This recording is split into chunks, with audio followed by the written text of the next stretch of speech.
Welcome everyone to this webinar where we're going to talk about transforming to an intelligent digital workplace.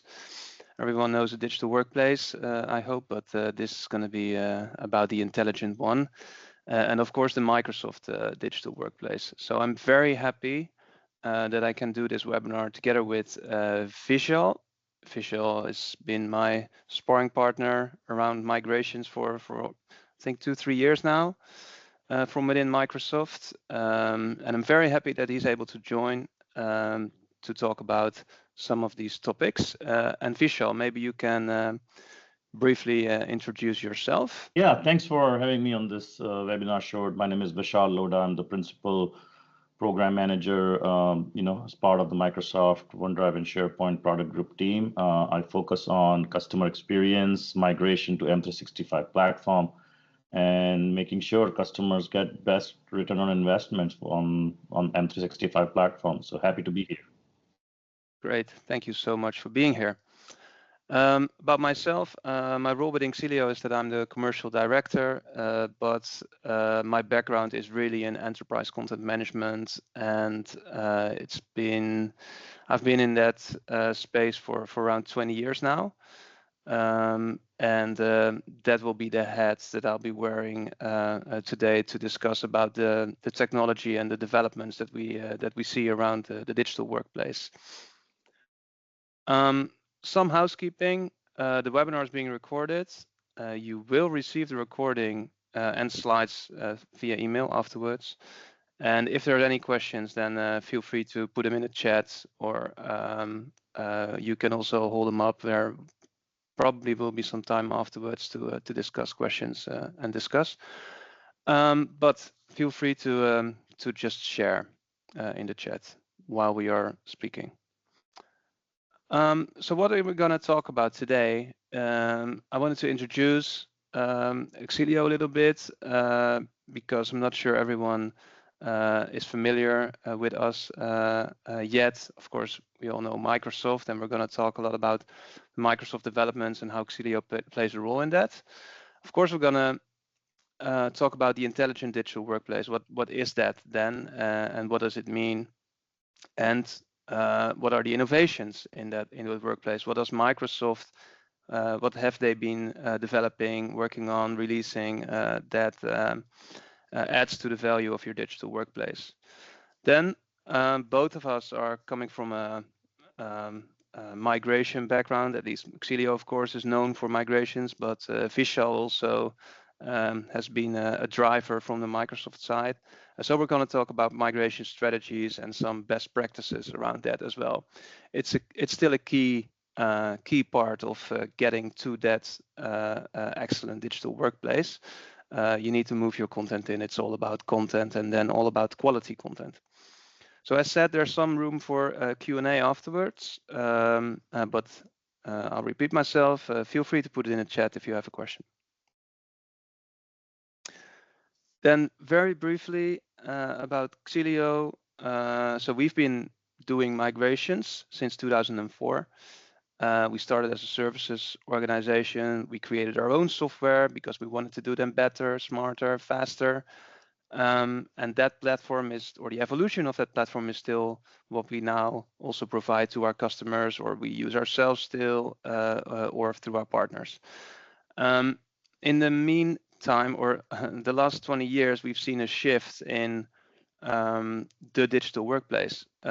So where it was really about the old enterprise content management suites, providing that those capabilities to our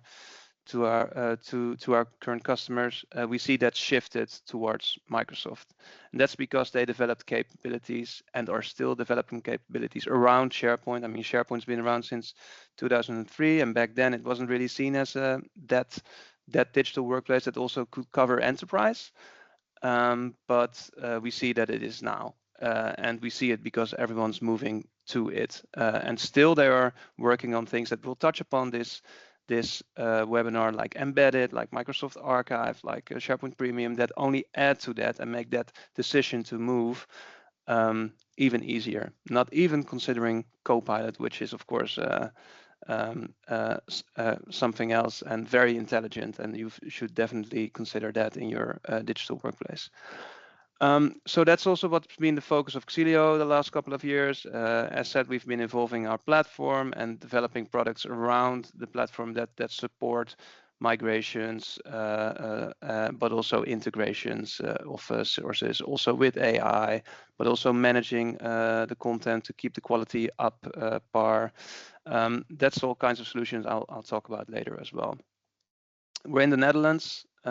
We have offices in the UK and in the USA, but that building in the picture is in the Netherlands. That's where there's going to be a barbecue in 1 hour, which I'm not able to get to, but I'll be there next time. So let's move on to the next slide. I wanted to talk about our mission. Maybe if it wasn't clear, so what we really want to make sure of is that our customers can unlock the full potential of their enterprise content, so that they can transform it into a real valuable digital asset to drive significant business outcome. And our promise to our customers is that with Xillio and Microsoft, you can really create your most intelligent digital workplace. Having said that, I want to hand it over to Vishal to share his thoughts about that intelligent digital workplace. And it's going to be over this slide. Yeah, thank you, Short, for setting the context and overview here. As you may have heard, Microsoft did a study, the Digital Work Trend Index, and three things were very, very clear. Employees want AI at work. They really need that as a more of a capability to augment their day-to-day workflows. They are obviously very much interested in what the latest and greatest tech has to offer and how they can complement that to be more productive, to be more valuable, to be more agile, right, in delivering the outcomes. As you know, there's always going to be a need to just do more with less in terms of time and efficiency and things like that. So we did a very big study worldwide, and basically users said AI helped them save, time. So 90% of them actually said it helps.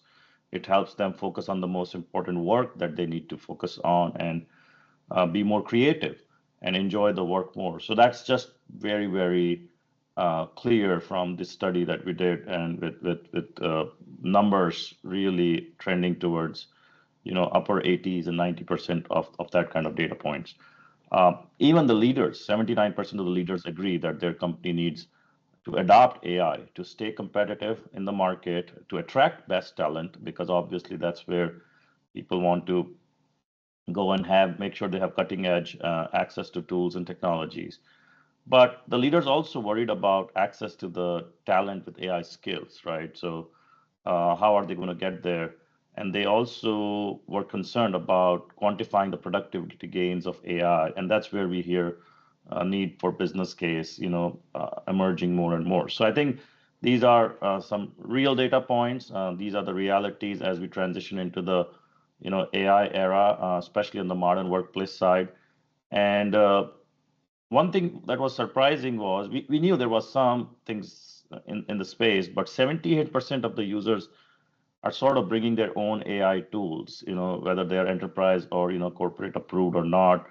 But basically, it's like bring your own AI, and it seems that it is more common in the small and mid-sized companies than enterprise companies. And so, yeah, overall, it's a combination of employees, employers, and then just the rise of the AI power users. Like they will get help wherever they can, if not within the company, external channels to be more productive. And so I think that's the direction we are trending in, and now's the time for organizations to rethink, how they want to build their AI strategy and what are the milestones that are going to be part of that strategy, and how they can incorporate for overall productivity of the organization, the employees, and greater good. So yeah, that's a little bit from my side. Back to you, Short.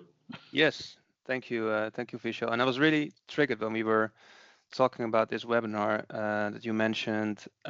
It's really also um, remaining competitive, right? That you take AI seriously because your workers want it, and if they don't get it, they will leave to the next organization. And that was something I didn't really realize. We're always focusing on the content and making sure that's in order, that basis is in order. But if you don't have it, you also just lose your people and the good people, right? So it's really important to be part of this new development. Yeah, and we have seen this trend before, right? So if you look at organizations that were not mobile first, like they wouldn't Yeah, allow mobile endpoints, we have seen that. Then we have seen them when they were not cloud first, like, they were cautious in terms of adoption to SaaS platforms and things like that. And so we have seen those signals, especially with the employers, come in very quickly that if you're not mobile first, cloud first, I think there's going to be a signal that employees will send to their employers. And now we are seeing obviously AI first trend coming in as well. Very, very similar yeah, wave. yeah, spot on. All right, thank you. So that intelligent digital workplace that you just described, where AI plays a very important role, but it's made of different components within the Microsoft 365 suite. So at the top here in this overview, you see all those parts, SharePoint Online, but also SharePoint Embedded, and we'll talk about those later on. But they all make up, and some will be used by some organizations and some will not. But they will all make up that intelligent workplace. But what's important for that and the role that Xillio plays in this is that you have content in that workplace to work with. So it's basically the foundational layer where in SharePoint or in Embedded the right and clean and correct content is stored. And how we do that is we have a couple of core functions in our platform. So this is really a conceptual overview of different functions that we have. We have insights. It's a product that can create all kinds of visualizations on data that you might want to move into your digital workplace that is still in other applications. But to do that in the right way and in a good way with quality content, you want to understand what that content is. So we created a product for that. Then of course there's a migration capability. If you want to use it in SharePoint and work with it, then you need it in there. So you want to migrate it. That's of course where we come from, core of the product. And still used a lot. And we see with the developments around embedded and SharePoint Premium that there's even more asked to move out of these legacy systems into Microsoft 365. Classification is important. We see that, for instance, on file shares, there's of course limited metadata. You don't have any policies enforced, and all those file shares, and they're still there, and there's still a lot. I was just discussing a 300 terabyte one with a partner. They also want to move into SharePoint Online, but then how do you make sure it's under the right policies? It's within purview. You need to classify. So we built technology around that. Then the integration, that's really interesting, I think, when it comes to Copilot for Microsoft 365, because of course there are other applications and other content sources that you might have within your enterprise. I mean, they would want it, but it's not all Microsoft yet, at least. But if you want to work with Copilot, then it does make sense to have Copilot at least access or at least have the reach to all your enterprise content. So we created this integration capability that allows you to connect other sources to that Copilot for Microsoft 365 environment, so that you can still work within your teams and ask questions around your company. Hey, what was the onboarding for HR again? And then it might sit in another system, but can still be leveraged by your AI assistant. Content care is to keep things as you want in terms of quality, in terms of the best fit for AI. it's really important. I see that with using Copilot myself, it becomes more important even that you have the duplicates in order, that you have the correct metadata, that you don't have multiple documents of the same thing in your OneDrive, in your SharePoint, or very similar documents.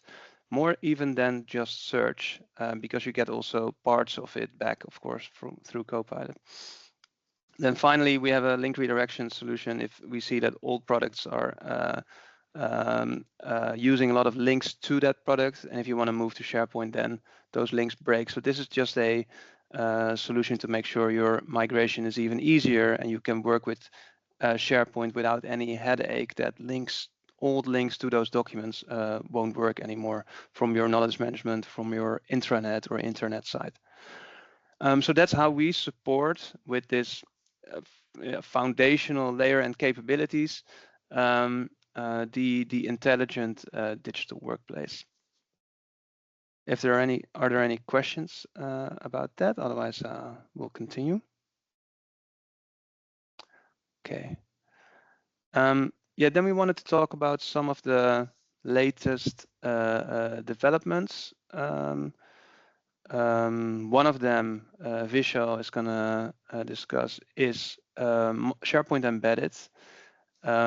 We're very excited about that as well from Xillio, but Vishal, please share your thoughts about this. Yeah, thank you. So as Short mentioned, obviously, for AI era, you have to make sure the data is ready, and for that, there's a lot of prep required before the migration takes place.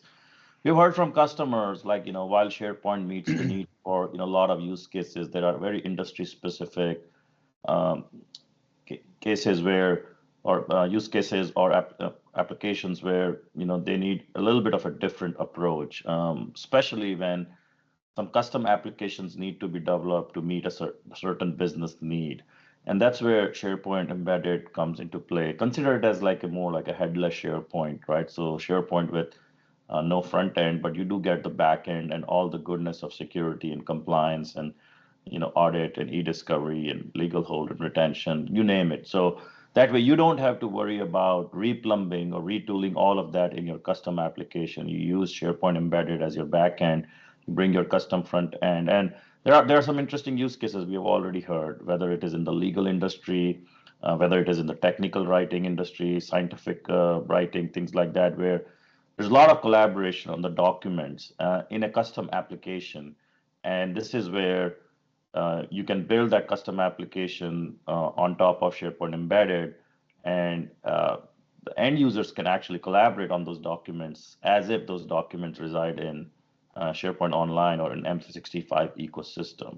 So again, as I said, you don't have to worry about any of the security and compliance feature for your custom app, which is, again, for each app, you have to do it individually.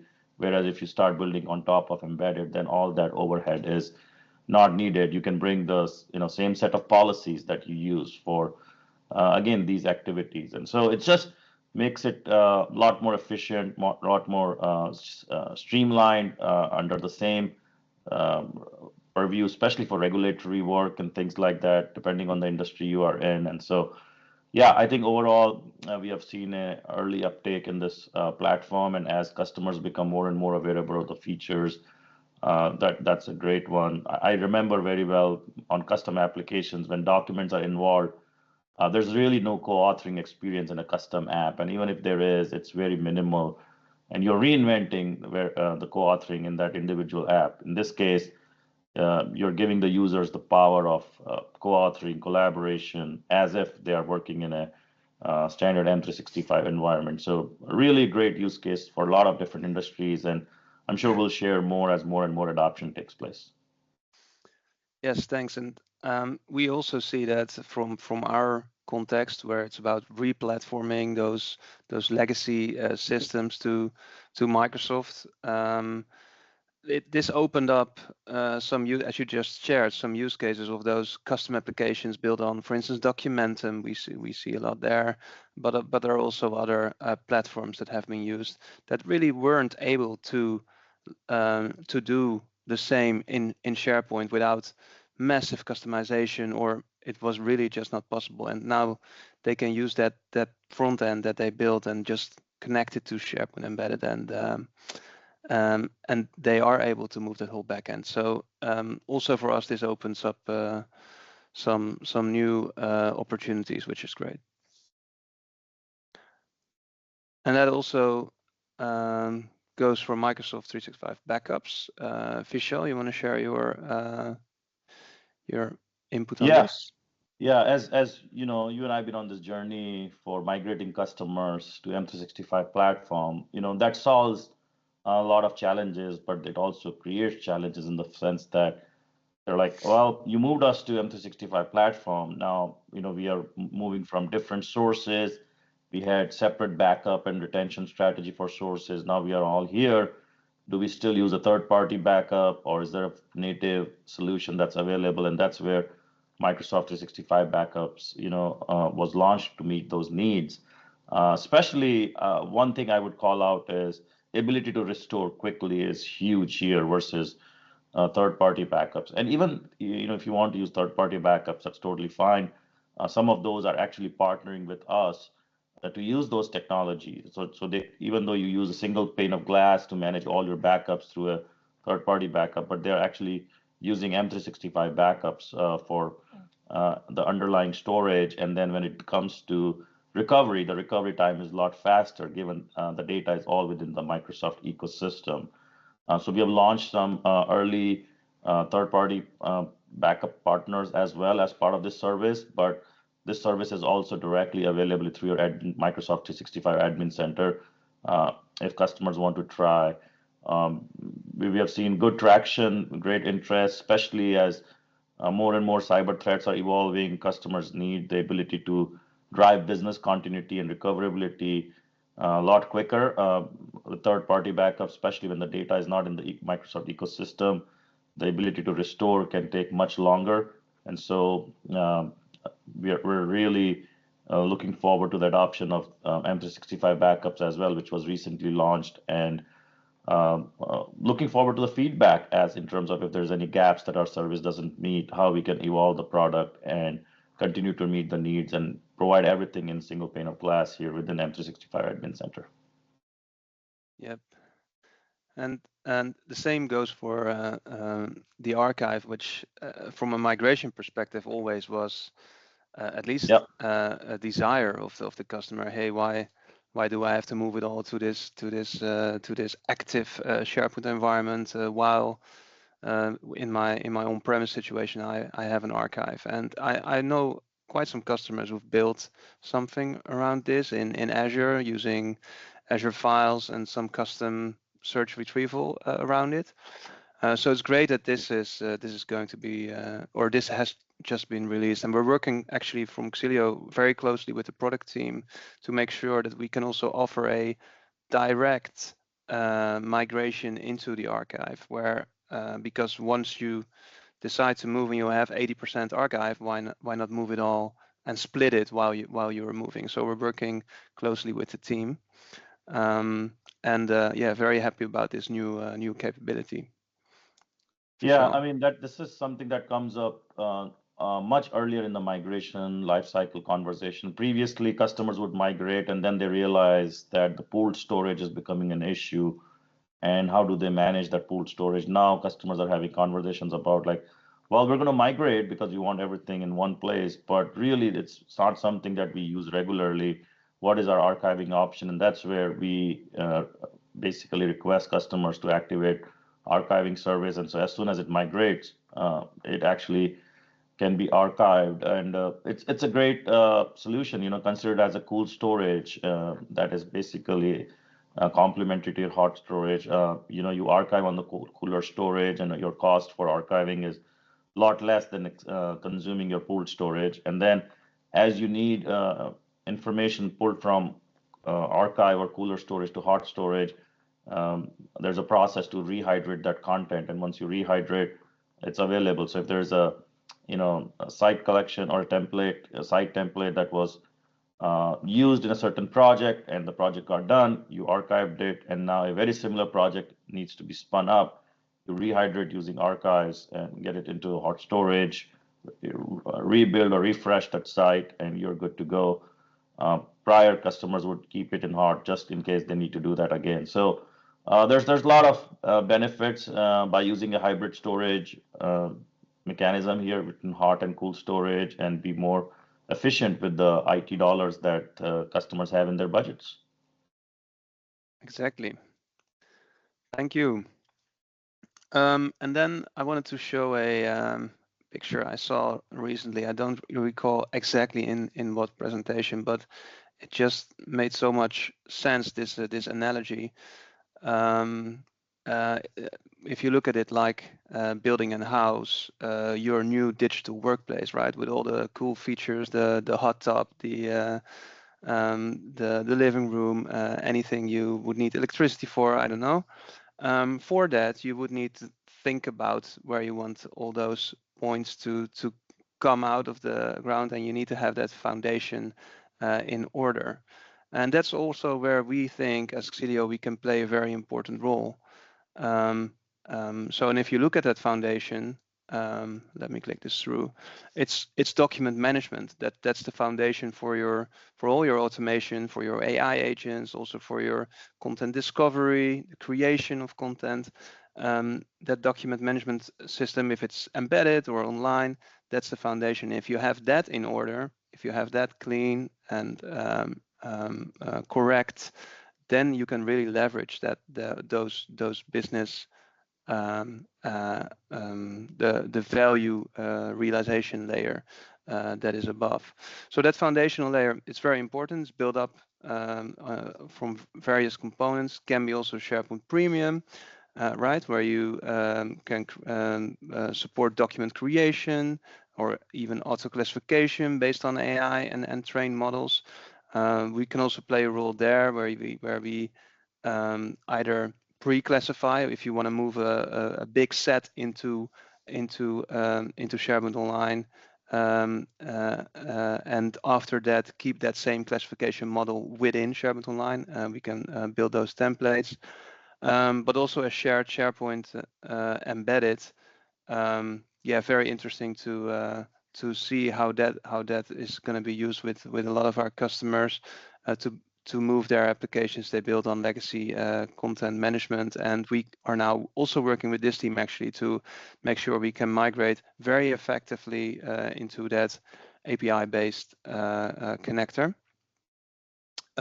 We haven't really touched on Purview yet, but it's really one of the developments of the last couple of years that has also caused I would call it surge of organizations moving finally to SharePoint Online, because they can also provide real records management with all the file plans and retention policies that they had in their old ECM system. So that foundational layer is also very important to have everything in order for your beautiful digital workplace house.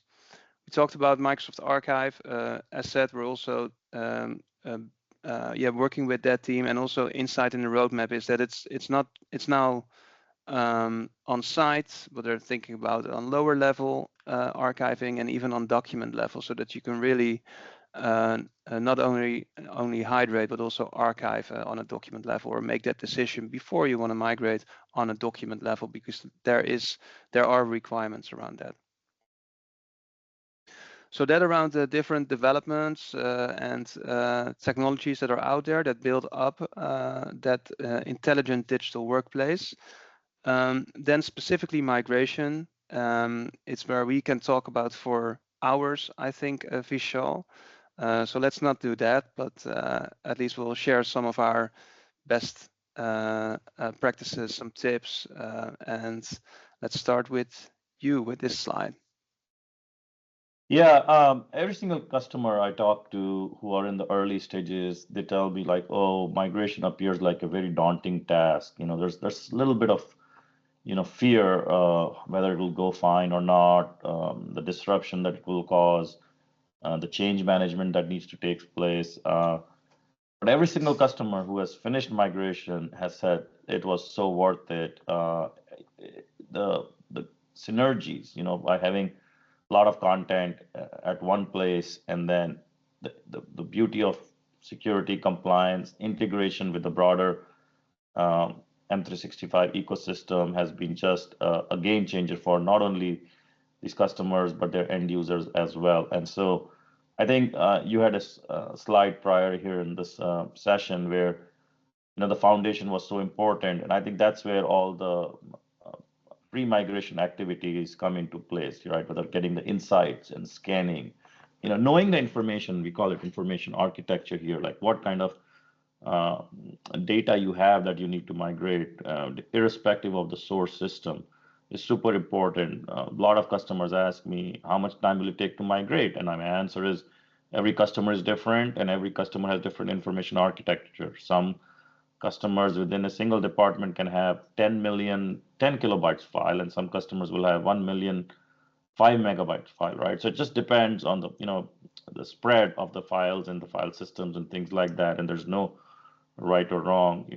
Bringing those departments together to bring the value of migration, and also clubbing them in a way that the users and the cohorts that work together get migrated kind of in a near window is super important, as you want to migrate collaborators together. It's just not a department. Sometimes accounting works with finance closely, and got to get them together to make sure their um, business outcomes are not disrupted, right? So then, of course, selection of migration tooling. Microsoft works with partners like Xillio to make sure it's the right fit for customers. Microsoft also offers our first-party migration tooling as well, but 50% of our migrations takes place through our partners, like Xillio in the market. And so we are really working and closely with these partners who bring so much data into our Microsoft 365 ecosystem, and making sure our partners and their customers are successful.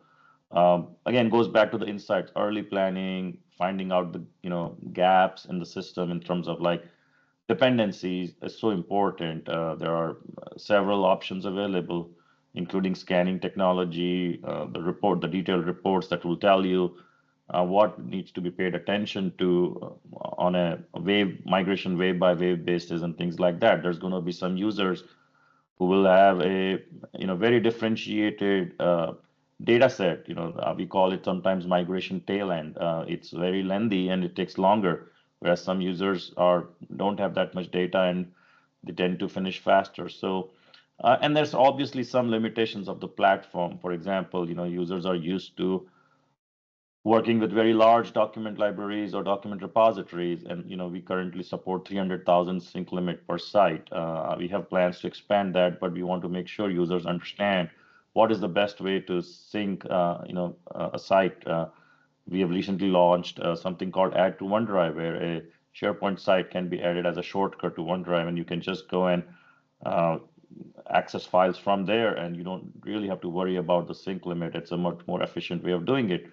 Not going into too much details here. There's always few scenarios where just need to be aware of the limitations of the platform in general. Like, if customers have nested folders and they have their file path for the source is 400 characters, then we need to figure out a way to shorten that and maybe move some folders up level in the hierarchy. Do they have any special characters?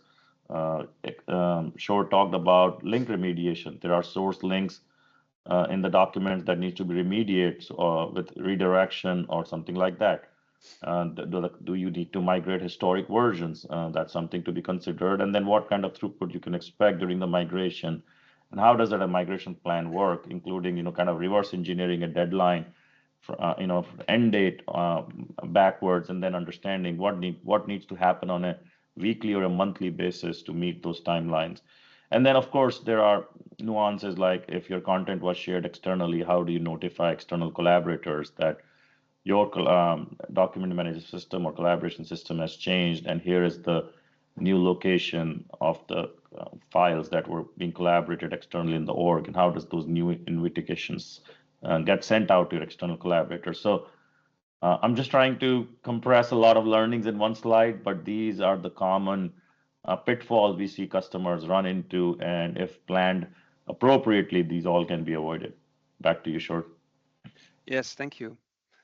Um, Very, very good slide. And indeed, these are the things we always encounter with our customers.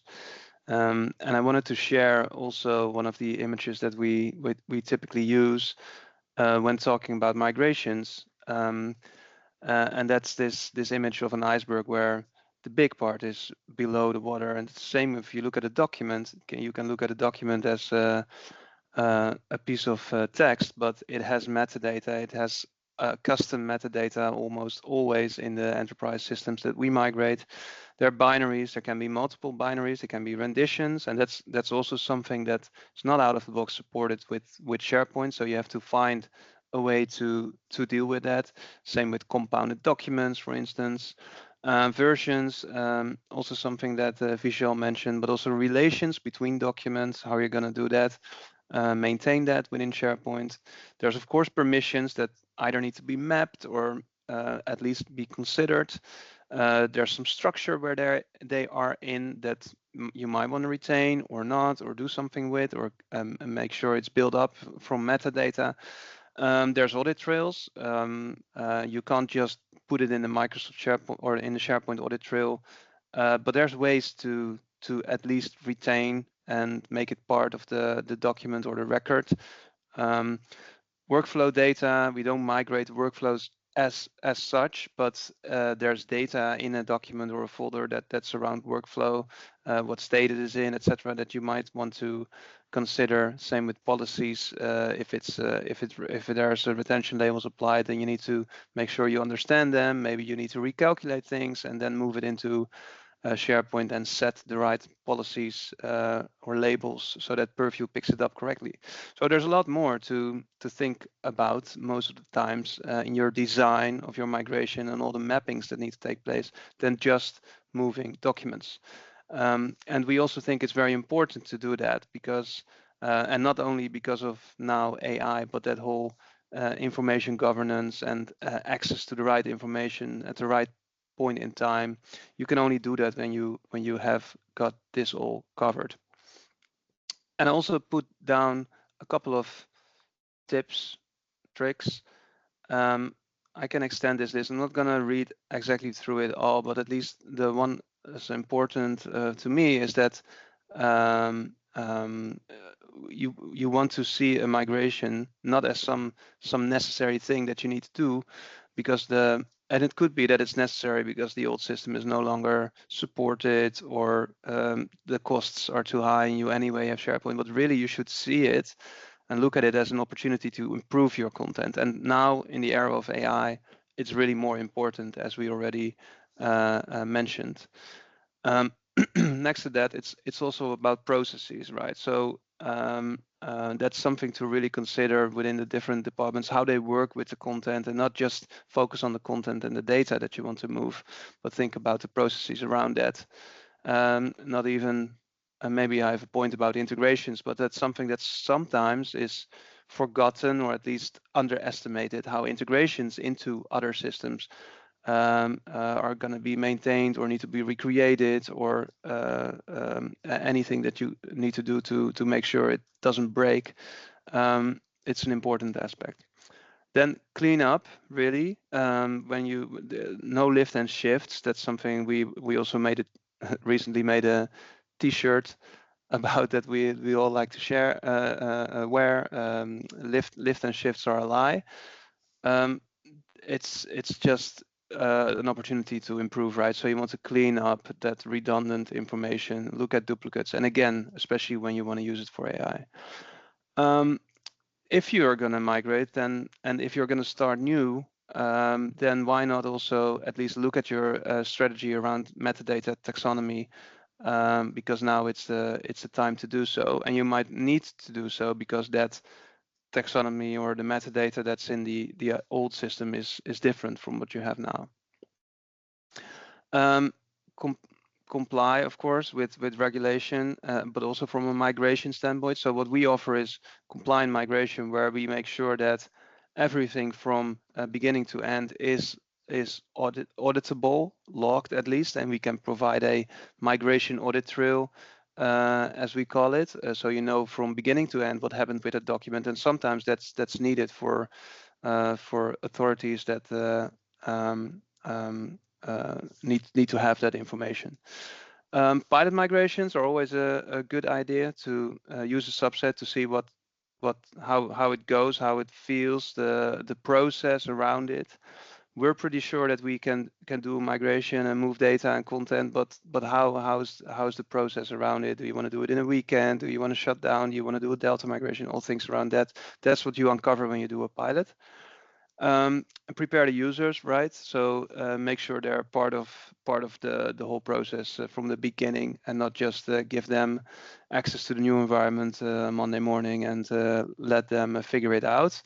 Of course, this is well known, but we still see that sometimes it's not given the right attention. Migrating in batches to minimize deltas is something. Give more control about the migration. Keep everyone informed during the whole migration process. So every step of the way, we have all monitoring dashboards for that. But it's a very helpful one. Performance testing, it's a very important one to do that at the beginning, especially if you have large amounts of data. You just don't know exactly how it will perform. I mean, we can give estimates, but as Vishal said, sometimes it's gigabyte files with a lot of metadata, or very small files with no metadata. There's a big difference there. And if it doesn't perform, I can give Vishal a call always, and then he opens up the system. But seriously, I mean, if it's important enough, then things are possible. Full migration audit trail we talked about. Post migration, keep it optimized. I mean, you're going to spend a lot of time thinking about how to clean your data, how to make sure it's enriched with the right metadata, and the structure is to a certain information model governance that you thought about carefully. So it makes sense to keep it that way and not let everyone loose and create the next file share, because I've seen too many of them in SharePoint. And as we have a saying where the tap will drip at the plumber's house. That's a Dutch saying. I don't know if it's the same in English, but I see it firsthand as well. So we are also gonna do some information architecture revisiting and clean up our own system, because we want, and that the driver really is with us, that we want to use Copilot throughout our whole organization and in a better way. Backup strategies, disaster recovery plans. Also, when you're migrating, it needs to be in place, because anything can happen. We just had a migration where the source system just went, and there was a risk already. So we had that backup strategy in place. So we extracted data every day and then kept it up to date. But that system indeed went down, and we're very happy that we had this backup, so we could still do the migration. And they needed to be given priority because they didn't have their system anymore. But yeah, things can happen. So think about that, especially when you're working with old data, of course. Then I have a couple of slides about some of our recent customers with some specific things that maybe are that maybe connect with the use case you have if you're listening in. One of them is with the with the government of Canada. It's one of their agencies or departments. It's a big migration of a lot of different sources: OpenText, file shares, SharePoint on-premise. And what we have here is for us very interesting, that we are executing this together with a partner who's doing this together with the customer, because our platform, it's a low code migration platform, and we're continuously working on it to make it easier to adopt to. But it's really a technical platform with a lot of capabilities that you really can do anything with, and can do it very well, but it also has some kind of learning curve at least. So we're very happy that we see that it works, that we can train a partner who trains the customer, and that they can do the migration as they in the time that they plan for it and want to. Here also we have 3 different sources that we analyze and compare. It's a very powerful feature, I think. So say you have file shares and an enterprise content management system, you extract both and you compare only on duplicates already. It's very interesting because probably you can discard all those duplicates on the file share because they should have been in the ECM system. And we sometimes see that there's a big overlap because the ECM system wasn't that practical, and it just downloaded the document and then started working with it or started adding it as attachment to email, etc. So you see a lot of duplicates across file shares that are also in ECM systems. Another one is Mod McDonald's. Quite some time ago, it was a large migration of 240 terabytes. It was OpenText content server, maybe even one of the biggest I've seen, or at least it comes close. And in 1.5 years, they had it all in SharePoint Online and Azure, and that was the difference here. Right now, they might have made a different choice. I'm well aware because I know the Microsoft MPP that was involved here as well. But back then they created a custom archive application that ran on blob storage, and we moved a lot of the data. I think it was around 80%. We moved into that environment. Then recently, a space agency. They went from Alfresco to Microsoft 365, also ran by themselves, and here it was a very high security standard. So it was we could, even if we wanted, we couldn't have been doing the migration. So we provided the platform, and it was we were very happy that it was quite easy to check all the boxes on security questions or checks that they had in place on the software. And then they used it to migrate Alfresco to SharePoint Online, and we're very happy with it. And finally, and I want to call this out because it was one of those real re-platforming projects where we also set up the information architecture, implemented Microsoft Purview with all the policies and everything that's needed to provide real records management for this organization. They are a reinsurance organization, I think, and we migrated not that much content, but it was a very successful project as it was the full replatforming of a existing system. And with that, I want to open the floor for questions to put in the chat. I know we made a little bit of a planning mistake maybe with the timing of this webinar because a lot of people are on vacation in the US and Canada or still off. But if there are any questions, please feel free to share. And otherwise,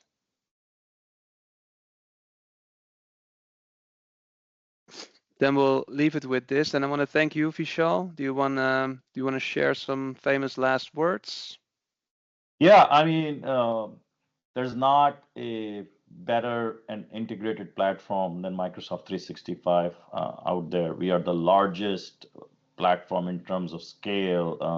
As we made it openly available, we run about 11 exabytes of data as of May 2024, about 4 months ago. And the value of the platform, the integration with collaborative tools, productivity tools, including Office apps, makes it the platform of choice as more and more modern workloads are being utilized by customers.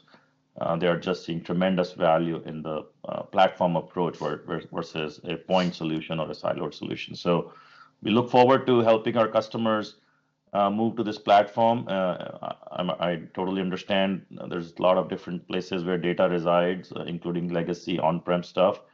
And we are committed to our partnership with Xillio and other partners as well to make sure our customers get the best experience in friction-free migration, and their end user experience is going to scale post-migration, and they'll be able to leverage the platform holistically. So we are here to help.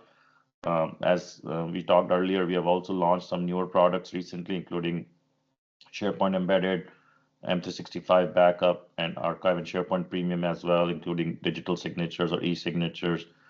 So there's a lot of goodness happening and built on top of the platform. So stay tuned, and yeah, we're here to help our customers progress in this journey and yeah, take a leap in the AI era. Back to you, Short.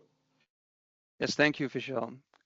Great last words, and I want to thank you for joining. It was great. Hope to see you next time when we have a little bit of more participants, maybe, and more questions, and can get it more interactive. Yeah, for now, I want to thank everyone who joined, and again, you, Vishal, and let's wrap it up. Thank you. Yeah, it's Have a good day. pleasure to be here, and thanks for having me, and thanks for hosting, and appreciate it. Yes, our pleasure. See you. See you. Bye.